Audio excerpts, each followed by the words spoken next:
Hello, a very warm good evening to all my colleagues over here. On a nice Saturday evening, I welcome you to my webinar on changing landscapes in hypertension. Let's pick up the right combination to treat our patients. Good evening, one and all. I'm Dr. Imran Damani. I'm a practicing cardiologist in Bangalore City. I have been associated with many corporate hospitals like Fortis and Narayana Hrudayalaya earlier. Now I'm into my own private practice. I picked up this topic since it's of great interest. I know the era is of COVID. The elephant in the whole country right now is COVID, and everyone is talking about it. But this particular ailment is hypertension, which has been troubling us since ages and is not going to leave us even in near future probably. So the knowledge about this is required, is the paramount importance for all budding physicians, for all practicing physicians and the practitioners, so that we are well armed with our armamentarium and be able to treat our patients with good drugs and the right combination. So as the topic suggests, let's learn about hypertension. Let's pick up the right tools for the treatment. As we all know, hypertension is an age-old risk factor for several health issues like cardiovascular diseases, stroke, renal failure. What is the current scenario of hypertension in our country?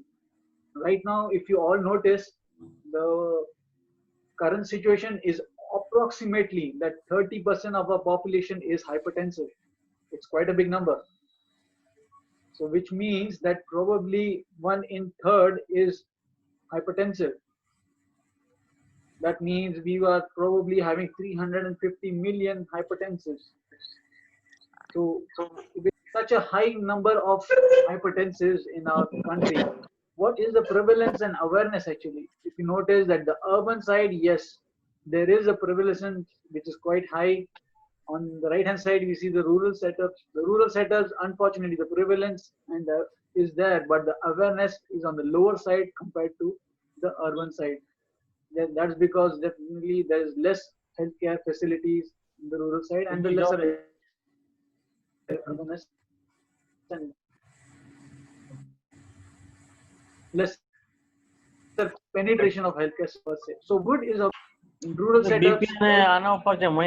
In rural setups, 1 out of every 10% is probably well controlled, whereas in urban setup, 1 in 5 person is having the control of blood pressures, which is according to the JMC 8 guidelines basically. So that's still a very big target for us. So what is the exact scenario? Considering if you have out of 100 patients, 80 are normotensive,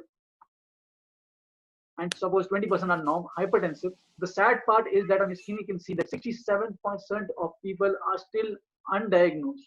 So out of these 20% which are hypertensive, a big 65% plus is undiagnosed. They don't know that they have hypertension. They have symptoms or not. They may be asymptomatic, but they are not aware. And so just 30% of this population of hypertensive is aware. And out of this 30% who know that they have hypertension, the treatment plan is unfortunately 70% of that is untreated or maybe low, not well treated. So the well controlled hypertensive range in this complete hypertensive population is unfortunately very low. Just look at the other slide. So as I said, almost roughly 1/3 is the prevalence in the general population. 1/3 population, the awareness being 1/3 of it, and 2/3 blissfully or sadly very much unaware of their hypertensive status. So the remaining 34% of the hypertensive population, they themselves very less get treatment or get suboptimal treatment, and the ones who still get treatment and not getting well treatment, in the numbers getting lower and lower. So the sad part, no awareness. Sad part, treatment is incomplete. Sad part, we are still got long way to go, so that the risk factors are well controlled, especially hypertension. So what's the scenario all throughout the world? A blood pressure of less than 140 by 90 has been seen in roughly around 27% in US, which is the most dominated and a decent health scenario as per international standards. Canada, 22% of them have roughly around 22% have less than 140 by 90. England has a little worse scenario, and France less than 24%. Similar scenario seen world across. India is still faring badly as expected. Of course, the data is very old. It's 90s, 98, but still scenario is still bad. I still remember many patients do come to us. They might be telling, I'm 60 plus, therefore 160 by 90 is a normal blood pressure for me. Such bad awareness, such bad logic, bad uh, poor information, and self-treatment is probably one of the cause. As we all know, the hypertension is one of the big risk factors for cardiovascular risk, and they have multiple risk issues along with hypertension. On the left hand side of the slide, you can have a look. Almost 82% of the CKD patients had hypertension. Diabetics or had 77% of them had hypertension. Peripheral artery disease patients, almost 74% of them had hypertension. So numbers are similar with coronary artery disease, with congestive heart failure, with metabolic syndrome, with stroke, and dyslipidemia. So very sad pattern, which means that probably every hypertensive is having another comorbidities with him, or probably the comorbidities have been suffered, and the reason was untreated, undiagnosed hypertension. Similar stories for diabetics, similar story for dyslipidemia. So you see then the triad of circle in between, that's the one which is probably one of the reasons we have metabolic syndrome, the core issue of non-communicable diseases, why we are suffering with strokes, cardiac morbidities like heart attacks, heart failures, and renal failure, because this triad of three circles which we are seeing between is widely common and undiagnosed still. So, what is the percentage of people who have hypertension and more comorbidities? Men comparatively have more than one comorbidity, which could be obesity, glucose intolerance, and hyperinsulinemia, poor lipid profile like reduced HDL, elevated LDL, triglycerides, and total cholesterol, and also LVH. If you look at the circle, most of them are having at least 40% of these hypertensives have at least two, and roughly 80% are still having one and more, which is very, very sad. So, which is a sure ticket for having further ailments. Similar scenario also exists for women. Women are not spared, and they also have a similar profile. Women post-menopausal, their risk become even more compared to men. So that's another very alarming issue. Yes, so this is a very bad looking clip for us. What can we do? Yes, we reduce the blood pressure by giving them advice on diet control, less salt intake, and exercise and medications. So what do we do? What benefit we get if we are reducing the blood pressure? The benefit is that hypertensive, if we reduce at least 10 millimeters of mercury, it leads to several vascular complication reduction. On the screen, you can look, the cardiovascular deaths are less than 20%, coronary artery disease falls by 17%, stroke falls by a great 27%, heart failure comes down by a beautiful 28%, and all cause mortality comes down by 13%. These have been old studies, yes, and several new studies included in this, but the big message is at least a moderate, mild to moderate reduction will give several huge benefits. So in primary prevention, please let's try and reduce good amount of blood pressure. At least 10 is the starting point. So let's evaluate our patient with hypertension. What do we do? How does the step start? It starts with the complete diagnosis of hypertension. As we all know, we can't label one reading of hypertension as a person being hypertensive. At least three proper readings, three separate occasions, three different machines probably will rule out the cause of white collar hypertension. So next, so first thing, yes, the blood pressure is still high despite being patient being at rest. Blood pressure is still bad. Then what do we do? How we go ahead? Next step, he's labeled hypertensive. Suppose we know that he's a hypertensive, but there are certain causes that he might be having secondary causes. A very unpredictable a section which is not at all being addressed to, is a small percentage of people who are having hypertension because of secondary reasons. As we all know, 90% is primary hypertension. Cause not known. Etiology iatrogenic, not known. Sorry, but 10% yes, and that percentage can be treated. And this is of definitely a big interest, a big topic, a wonderful topic to discuss on. We can have a separate webinar probably on this. But yes, detection of secondary hypertension is again a big uh, entity which is not being treated. Patients coming with underlying hypothyroidism or hyperthyroidism, with acromegaly, with Cushing syndrome symptoms, or patients coming with aortic syndromes or renal issues or renovascular diseases. So the presentation itself will give a lot of idea. So the detection of secondary cause, of course, the clinical history is paramount importance. Second thing is our evaluation which we do through blood test and certain tests which will help us to diagnose secondary hypertension. So first, the patient we came to know is hypertensive. Yes, try to rule out secondary causes. 1 out of 10 might be a person who's having secondary hypertension. So which has a totally different treatment profile. After this, the next thing we have to assess that does this person have concomitant risk. As we saw in the earlier slides, a big population of them do have other secondary risk factors: diabetes, high cholesterol, obesity.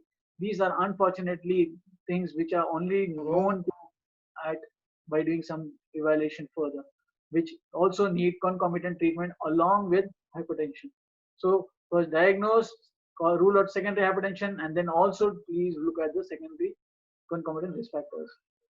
So what would be our treatment plan? How do we go ahead? A good ideal therapy, is what a patient expects is that this medication, whatever is I'm prescribed, should be well tolerated. I shouldn't have any side effects. It should be effective. Doctors should give me a medicine which works on me. I should feel better. My symptoms should go. It should be novel. The patients invariably don't want something which is old. Some of them do expect something wow, magic from from the hands of physician. It should be simple, not many dosing. Dosing should be as less as possible. And the last point, very, very important, affordability. Our country can't afford expensive drugs still. A big population does see the risk, see the ratio of being expensive or cheaper side. And affordability goes a long way in the patient compliance. So for us, an optimal BP as a physician should be achieved with the optimal antihypertensive therapy. For us, the target is the BP should be reduced as optimum as possible. That's our goal. That's our treatment plan. And let's see to it that whatever we prescribe achieves the second point, which is that it should reduce the target organ damage. We all know hypertension causes damage to several end organs. Can be eyes, can be cardiac, causing heart failure or heart attack, can be stroke, can be renal failure. So the benefit is not just hypertension which we are looking at. We are also looking at end organ target damage should be reduced as much as possible. So our old policy has been that we find a person having a blood pressure, we immediately start a drug. It's a monotherapy, some amlodipine or some simple drug or a diuretic has always been a first monotherapy. But recently, since several years, they've been the several guidelines have come up, several trials have come up, and also clinical experience. They do point out this that adding an antihypertensive agent to an existing monotherapy has worked wonders. The extra blood pressure drug reduction which you get from two different classes is 5 times more than just a single drug if you're giving, which means that so because of the synergistic effect, we don't need to give higher dosing. Patient doesn't suffer the side effects of a higher dose medication, and he gets the benefit of two drugs together. So this is a gist of almost 42 trials in the past 10-20 years, and it has all pointed out dual therapy for treatment of hypertension has worked really well for patients, especially with comorbidities. So yeah, so as I said, we have several great trials: UQPDS, ASCOT, ALHAT, renal, MDRD. All these trials have been targeting a blood pressure of roughly 130 to 140 range roughly. And then below we are seeing that the average number of antihypertensive drugs they have been prescribed. As you notice, not even just 1/3 of this probably had been normalizing with just one agent. Almost all probably needed two agents or probably even or another third agent. So that's a very sad ratio. One simple drug and the patient is taken care of. No, that's a misnomer we have to get over. it's no more enough. A big population, all the trials show many of them needed two drugs or more drugs. So as we all know, I had accomplished just about the trials. These are for basically for hypertension. Diabetes also was a trial for ACCORD, INVEST, Renal, ABC, and Wikipedias. Looking at the renal parameters was more of MDRD and IAST. All of them targeting 120 to 130 to 140 roughly systolic blood pressure and diastolic less than 90. Diabetes, the blood pressure medications were typically more than two. You notice hardly anyone shows that one simple monotherapy was good enough. So a meta-analysis of all these BP trials, we had a mammoth 123 trials with around 6 lakh patients. And the great point is that every reduction of 10 millimeters of mercury in systolic achieved great major CV disease reduction on coronary artery disease and strokes, and also in heart failure. Significant 30% great reduction in all-cause mortality was also achieved. However, the effect on renal failure was not significant. That's a small hitch. That's probably, so it's pointing probably primary prevention for the renal parameters. So yes, cardiovascular death, which is the prime killer in our country, is really preventable. You all know that if you reduce the risk factors, if we treat the risk factors, the overweight, the lesser salt intake, the exercise, all these do help, and proper treatment. So what is our treatment goal? Unfortunately, yes, many a time we have seen the treatment goals are not achieved, and this is quite known to. Why? Because of therapeutic inertia. Our patients have several issues. They have a notion that once I start a medication, it might be lifelong. Once I start a medicine, I'll have probably diabetes. Once I start a treatment, I will probably a lifelong patient. I'll be eating more and more medicines hereafter. My health will deteriorate. All sorts of therapeutic inertia come up. Also, there is a poor need of multiple medications. As I said, they have multiple comorbidities. A young asymptomatic overweight patient comes to us. We find out he's hypertensive. We send him for evaluation. He's dyslipidemic. He's probably having borderline sugars or even diabetic. We start multiple medications. So the problem is there is multiple medications coming in. Patient's adherence is an issue sometimes. So poor patient adherence, yes, patients also have issues with that. So what we can do in this? Combining all this effective treatment can help us. It has improved. When we, instead of giving two drugs, we can reduce the pill load. So what we achieve, we find more treatment adherence, there's better outcome, and then the treatment gets more simplified. As we all know, the lesser the pill load, the more is the compliance. Elderly population especially, they find remembering medications, taking it on time is always another great issue. So yes, combination is synergistic and having benefits. So there's, hence, regardless of whatever drug they are employed, monotherapy has allowed to achieve target which is very suboptimal. Hence, using more than one agent will allow us to reduce the target in the target what we are wanting, and which will be also well tolerated. Hence, from all the trials, we have seen that 2/3 of all these hypertensives needed two drugs. So the answer, so the question is, why don't we start right from the beginning? Yes, I thought about it. Hence, all international guidelines have already said that yes, the usage of fixed combination earlier in high risk patients. I'm not talking about after a few months or after a few years. No, initially itself has helped us. It has prompted that the response is very good in patients because of synergistic effect. Two medicines combining with which have synergistic effect, I'll come to it later, has proven that they have benefit for the patient. The compliance is good. Instead of giving 2-3 tablets, the tablet is just one. The tolerability, adherence is more. You're having higher chances the patient will achieve better targets, and there is another chance that he might not discontinue this medication. So all this, why not give it to our hypertensive patients? So as we all see this chart, which has been several trials having seen a single monotherapy compared to a dual combination therapy. We have seen that it works fast and has better target results, especially in the over period of weeks to months. As I said earlier, what is the benefit if we are giving a monotherapy and we're trying to push the drug with the higher dose, or if you're giving a dual drug with a not so higher dosing? The effect is that probably you get 5 times better blood pressure control compared to just one monotherapy at a higher dose. So as I see on the thiazide, which was the earlier recommendation initially, JNC 6 used to say that thiazide was first. Unfortunately, that's not. But thiazide, even if you go in the higher dose, it doesn't give benefit. We find the same range with beta blockers, ACE inhibitors, CCBs, and in fact, across all class drugs, same stories. The monotherapy is no more than. So let's see. So what about the goal is 1, 2, 3? No. Efficacy can be hence increased by just single dose, single pill combination. Patient whose BP unfortunately don't are not controlled with dual, we still have to add a third drug. ARBs is definitely a mainstay. There is no cons. There is no doubt. The benefits are innumerable factors wise. It is almost wow for us. It is ideal to start, and also the NC8 states away that now ACE inhibitors, ARBs, and CCBs are all three are the first line of drug. But what the topic is going to single pill combination of an ARB with the CCB or plus minus with the diuretic has improved as well. This is the Yeah, catch it's for all of us. explained. If the focus is on multiple drugs, but yes, giving in a single pill. So this has allowed that the adherence to the patient has become better.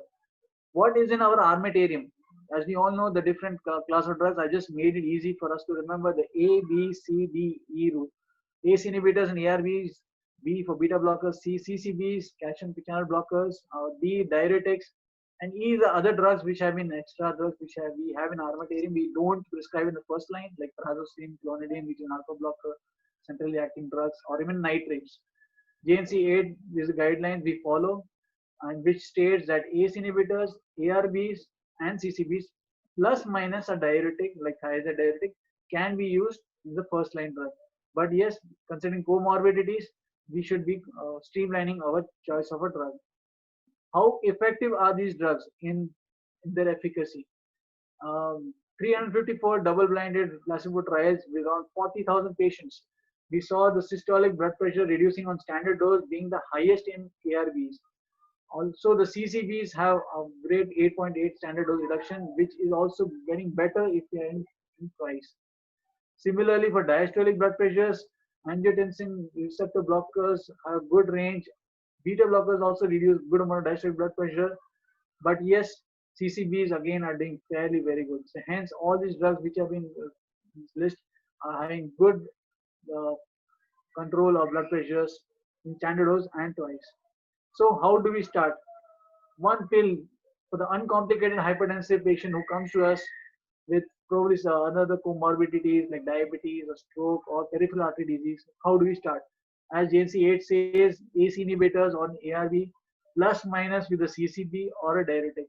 However, the catch over here is that we still consider a monotherapy for certain population, like the aged population or a labile population who is bedridden, so for or very frail population, we still consider going slow, going low on them. So that's first choice. Still not well controlled, yes, then we go in for a combination. Often this is the scenario. We have never seen monotherapy working well in our Indian population. So in ARB or ACE inhibitor with CCB plus minus or diuretic is a fit. However, still not able to control the blood pressures, then yes, then we add spironolactone, which gives a very good result. Plus, or other drugs can be added, like thiazide diuretic, an alpha blocker, or beta blocker. And still, if you are having problems, still the patient is not able to control his blood pressures, please do refer him to a higher setup or a endocrinologist or a cardiologist, because we need to add some more drugs. We need to evaluate what is the probable reason of the resistant hypertension. A small note on beta blockers. Beta blockers is definitely the in thing, but it's not in the list as you notice. It's coming in the line third. Because it has its own specific conditions wherein it's a favorite among in certain conditions only. As a primary antihypertensive, no. As you see, only ACE inhibitors, ARB and CCBs. BP drugs as a blood for beta blockers, it comes up only for patients who have heart failure, angina, post myocardial infarction, atrial fibrillation, or in younger women who are planning pregnancy like labetalol. So this is a treatment plan. So yes, even our European guidelines have stated in 2018 that yes, combining our treatment, giving dual therapy is recommended as an initial therapy. No more as a add-on. It's probably the initiating therapy. As we all know, across the spectrum of diseases, patients who have diabetes or suffered a stroke or have coronary artery disease or other peripheral vascular disease, the targets are roughly around 130 to 140. In younger age group, yes, we do target 130 or little lower, but not lesser than 120. In elderly age group, yes, we do relax the blood pressure. We don't target a higher blood pressure control. We 140 to 130 is well tolerated. Similarly, for elderly, is around 80 plus. Drug of choice across the spectrum, across the hypertensive, for being diabetic, for stroke, for CAD, as you notice, is an ACE inhibitor here or ARBs plus minus CCBs or diuretics. There is a small misnomer among patients. They say this drug probably causes diabetes. Let's see what study says. A thiazide type diuretic or beta blocker has said that the incidence of diabetes is less than 2% compared to placebo. So this has been seen over several years, hence this difference doesn't worsen, and it's seen that 1 or 2%. Similar story with even ACE inhibitors and ARBs. Huge large trials, incidence of diabetes from this drug per se is 0 to 2%, which is not at all in the consideration. And even if you see little consider that blood pressure, blood sugars increasing, the average blood sugar increasing is just 2 to 6 milligrams per deciliter, hardly much. A small point about ACE inhibitors and ARBs. We've been writing these drugs left and right, but often patients do stop ACE inhibitors, the favorite drug of ours. Why? They have several symptoms. They invariably a small population, like around 15 to 20%, has issues of coughing. They have simple dry cough which is nagging, doesn't go away. This is quite troublesome in elderly population. They end up with hernias. They end up with troublesome piles. They end with sleepless nights and discontinuing medicine finally. Also, angioedema has been seen when ACE inhibitors. However, onset of diabetes is not much with ACE inhibitors. So ARVs, they have been seen, they are quite same drug profile. Cough is not at all seen. Angioedema, very little. And new onset diabetes, as expected, not at all seen with ARVs. So hence, ARVs compared to ACE inhibitors are looking far more favorable, far more lesser side effect profile, and better patient acceptability is seen compared to ACE inhibitors.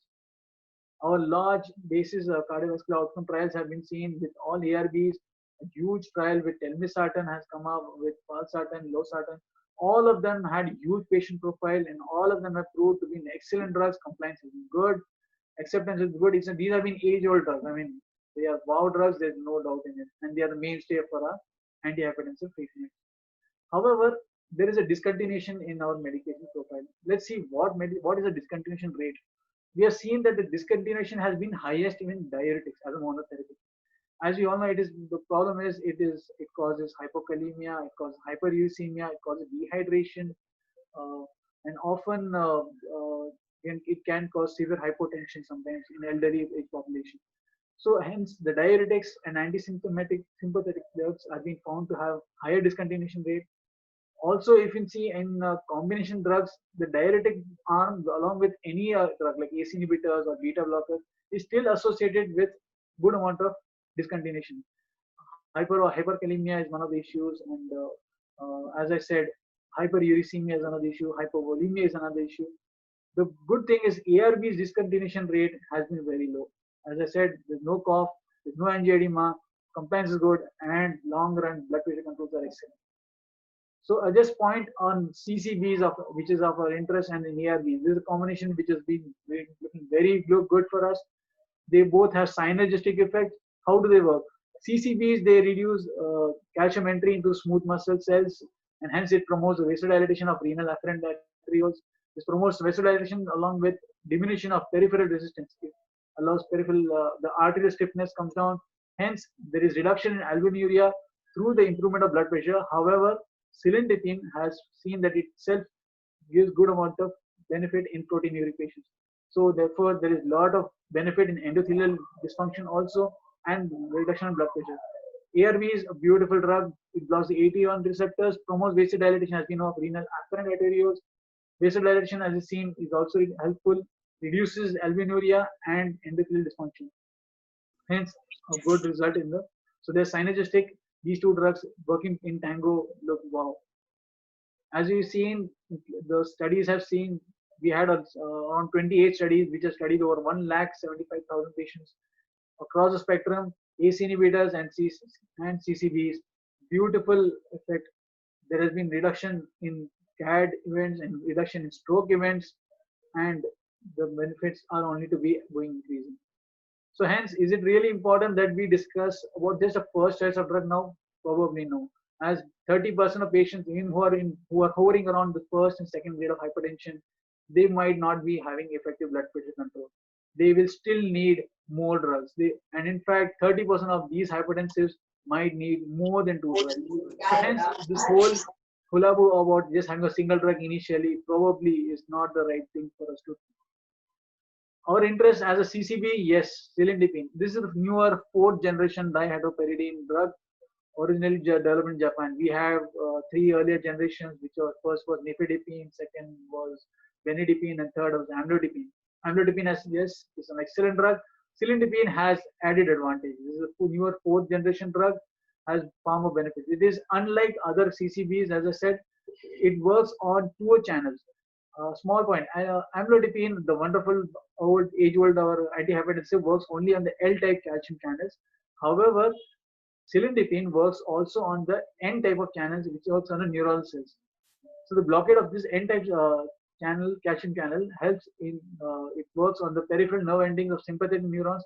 It reduces the over-sympathetic activity, and hence it reduces vascular resistance through two mechanisms, through an L-type channel also and an N-type channel. N-type channel effect is not seen in amlodipine.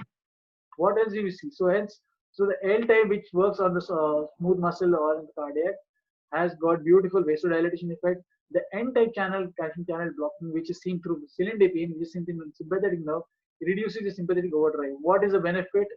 You see that better blood pressure control occurs with them. The overnight diurnal effect, which is sympathetic urge, which causing hypertension in the early mornings, is reduced with cilindipine, and hence once daily dosing is almost on par with amlodipine.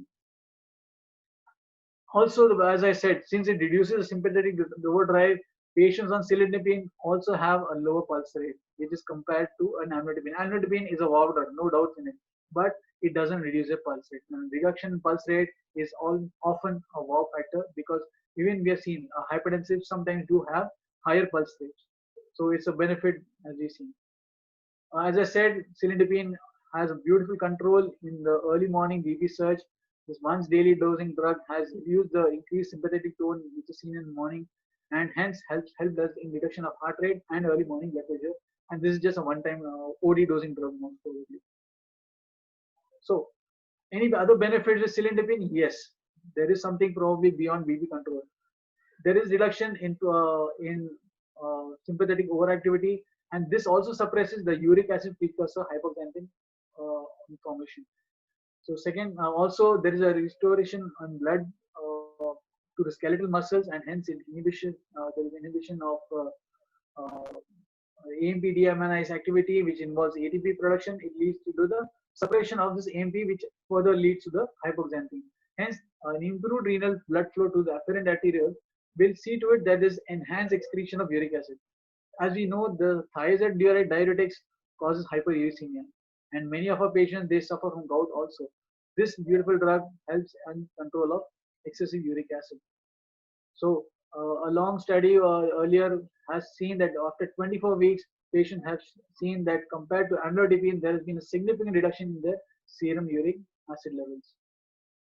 As a small Indian study was published in ESC, roughly 120 patient study.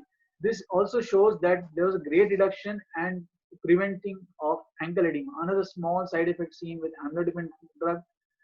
This drug, cilindipine, does not have ankle edema, which is another wow welcome effect for us. A Carter trial, another beautiful drug. Yes, the helpful point is that it also reduces proteinuria along with ARBs.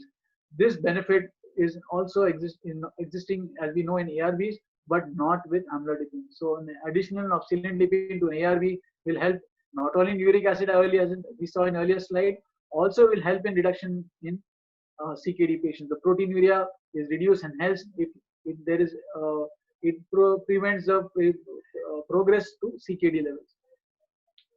A small again study was done in Korea around 74 diabetic patients with amlodipine.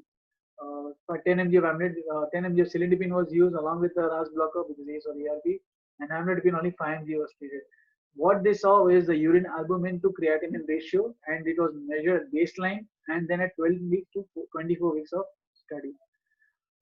In the amlodipine, they didn't see any benefit of urinary albumin creatinine ratio at 12 weeks or 24 weeks. However, there was reduction of the significant in 12 weeks and more significant at 24 weeks. So hence its benefit is existing for renal patients also. So yes, cilindipine, the take home message is for us that it inhibits both L and N type of channels rather than only L channels which is seen in the traditional CCB. It is also effective for BP reduction.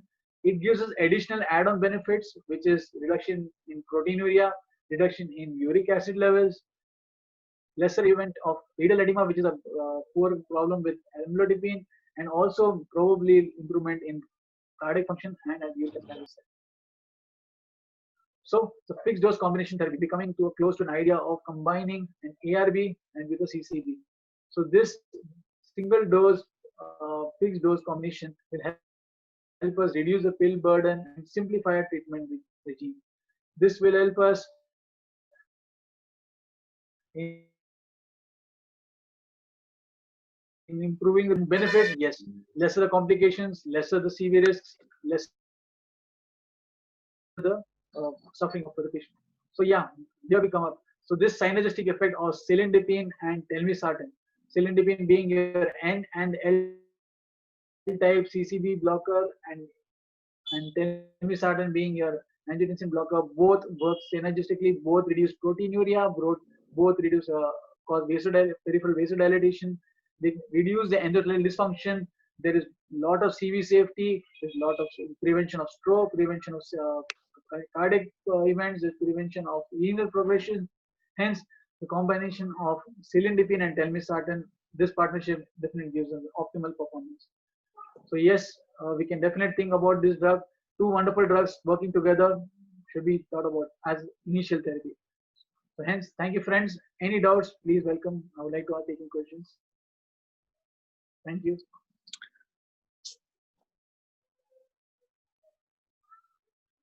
Thank you, sir.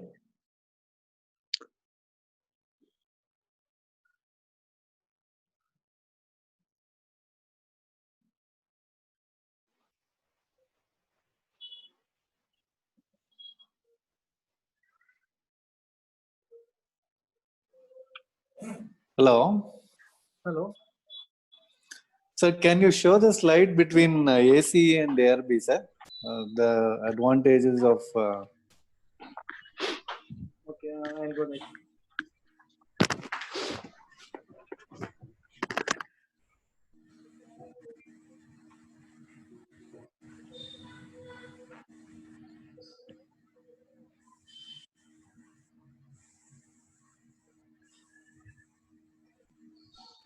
The AAC inhibitor and the ARB, right? You wanted to see that difference? Yes. The difference between. Yeah.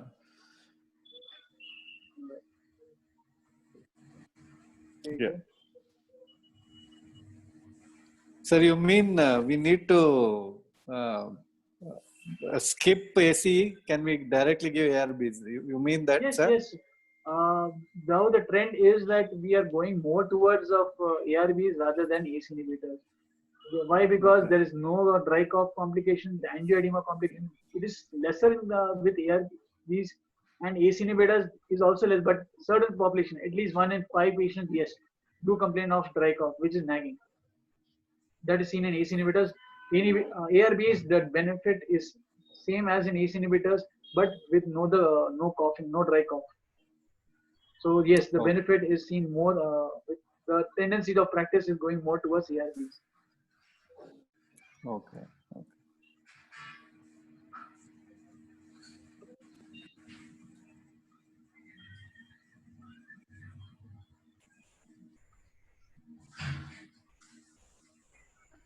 Any questions? I can take it.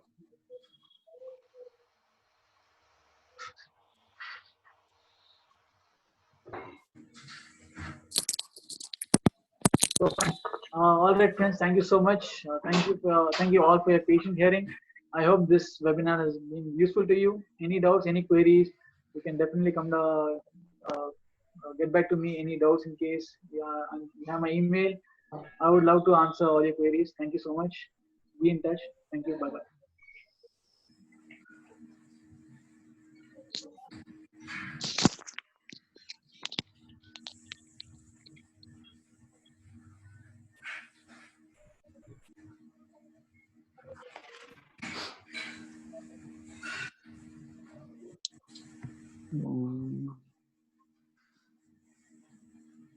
Thank you so much, sir, for accepting our request.